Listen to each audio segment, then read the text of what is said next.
കേരള രാഷ്ട്രീയത്തിൽ എപ്പോഴും പഴയ മുഖങ്ങളെ കണ്ട് മടുത്തവരാണ് മലയാളികൾ, പ്രത്യേകിച്ചും കോൺഗ്രസ്സിനകത്ത്. പുതിയ നല്ല നേതാക്കൾ കോൺഗ്രസ്സിനകത്ത് വളർന്നു വരേണ്ടതുണ്ട്. ക്രൈസ്തവ വിഭാഗത്തിൽ നിന്നും പുതിയ ഒട്ടനവധി നേതാക്കൾ അവസരം കിട്ടാതെ പിന്നോക്കം കിടക്കുകയാണ്.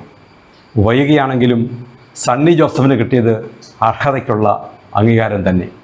കോൺഗ്രസ്സിനകത്ത് തലമുറ മാറ്റത്തിന് വേണ്ടി ഏറ്റവും ശക്തമായ നിലപാട് സ്വീകരിച്ചത് പ്രതിപക്ഷ നേതാവായ വി.ഡി. സതീശനാണ്. ശക്തമായ ഒരു രണ്ടാം നിരയെ വളർത്തിയെടുത്തില്ലെങ്കിൽ കേരളത്തിൽ പിന്നെ കോൺഗ്രസ് ഉണ്ടാകില്ലെന്നുള്ള നിലപാടുള്ള വ്യക്തിയാണ് സതീശൻ. ആ വാദമാണ് സതീശൻ AICCക്ക് മുന്നിൽ വെച്ചത്. സംഘടനാ ചുമതലയുള്ള AICC ജനറൽ സെക്രട്ടറി KC വേണുഗോപാലിൻ്റെ പിന്തുണയും ഇക്കാര്യത്തിൽ സതീശനുണ്ടായിരുന്നു. സതീശൻ്റെ ഈ നിലപാടിൻ്റെ ചുവട് പിടിച്ചാണ് KPCCയുടെ പുനഃസംഘടനയിൽ യുവനിരകളെ പാർട്ടി തലപ്പത്തെത്തിച്ചത്. യുവാക്കളെ സംബന്ധിച്ചിടത്തോളം യുവനിരയെ പ്രോത്സാഹിപ്പിക്കുന്ന എക്കാലത്തെയും മികച്ച പ്രതിപക്ഷ നേതാവാണ് വി.ഡി. സതീശൻ. മുമ്പുണ്ടായിരുന്ന എല്ലാ പുനഃസംഘടനകളും ഫലത്തിൽ ഇളക്കി പ്രതിഷ്ഠകളായിരുന്നു. ഭാരവാഹിത്വങ്ങളിൽ മാത്രമായിരുന്നു മാറ്റം. നേതാക്കളെല്ലാം പഴയ മുഖങ്ങൾ തന്നെയായിരുന്നു.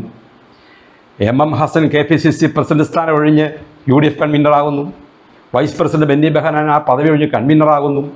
വർക്കിംഗ് പ്രസിഡന്റ് സുധാകരൻ പിന്നെ KPCC പ്രസിഡന്റ് ആകുന്നു. ജനറൽ സെക്രട്ടറി കൊടിക്കുന്നിൽ പിന്നെ വർക്കിംഗ് പ്രസിഡന്റ് ആകുന്നു. ഇങ്ങനെയായിരുന്നു കോൺഗ്രസിലെ പുനഃപ്രതിഷ്ഠകൾ. അത്തരത്തിൽ MM Hassan, KC Joseph, Thiruvanchoor Radhakrishnan, Benny Behanan, Joseph Vazhakkan, Roy K Paulose, EM Augusthy, Kodikunnil Suresh എന്നിങ്ങനെയുള്ള നേതാക്കളൊക്കെ കാലങ്ങളായി പദവികൾ മാറി മാറി കളിക്കുകയായിരുന്നു. അതിനെ അറുതി വരുത്തിക്കൊണ്ടാണ് യൂത്ത് കോൺഗ്രസ് സംസ്ഥാന അധ്യക്ഷ പദവിയിൽ നിന്നും ഷാഫി പറമ്പിലിനെ നേരെ കോൺഗ്രസിൻ്റെ വർക്കിംഗ് പ്രസിഡൻ്റാക്കിയത്.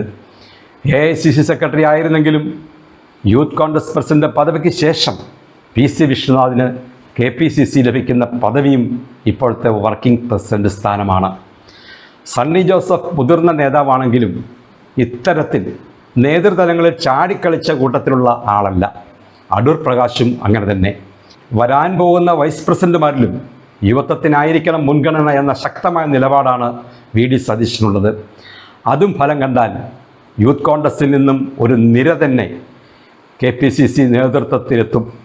അവരെ നയിക്കാൻ പ്രായത്തിലും പ്രവർത്തന പാരമ്പര്യത്തിലും പക്വതയുള്ള സണ്ണി ജോസഫ് തലപ്പത്തുണ്ട്.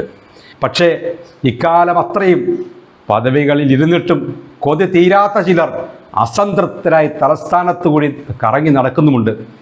അക്കൂട്ടത്തിലെ പ്രമുഖൻ പാർശ്വവൽക്കരിക്കപ്പെട്ടവരുടെ വിഭാഗത്തിൽ നിന്നുള്ള കോൺഗ്രസിലെ ഏക നേതാവായ കൊടിക്കുന്നിൽ സുരേഷ് തന്നെ. MM ഹസനുമുണ്ട് ചില അതൃപ്തികളെന്ന് അദ്ദേഹത്തിൻ്റെ ചില പഴയ സുഹൃത്തുക്കൾ പാടി നടക്കുന്നുമുണ്ട്.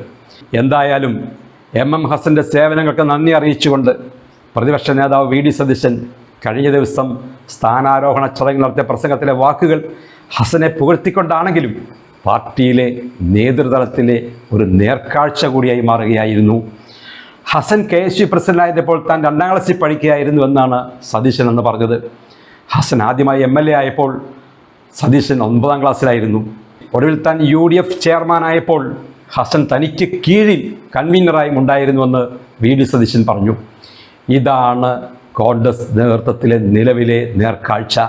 ഇവരിൽ പലരും സംസ്ഥാന ഭാരവാഹിത്വങ്ങളിൽ എത്തിയ കാലത്ത് മാത്രം ജനിച്ച നേതാക്കൾ പലരും ഒപ്പവും അതിനും മേലേക്കും വരെ എത്തിയിട്ടും ഇവർ പലരും മാറാൻ ഒരുക്കമല്ല. ആ കുട്ടികളൊക്കെ ഒപ്പം വന്നു നിന്നിട്ടും ഇവർക്കൊന്നും മാറിക്കൊടുക്കാൻ തോന്നുന്നുമില്ല. അതിനൊരു മാറ്റം ഉണ്ടാകുമെന്ന സന്ദേശമാണ് വി.ഡി. സതീശൻ്റെയും മറ്റും വാക്കുകൾ.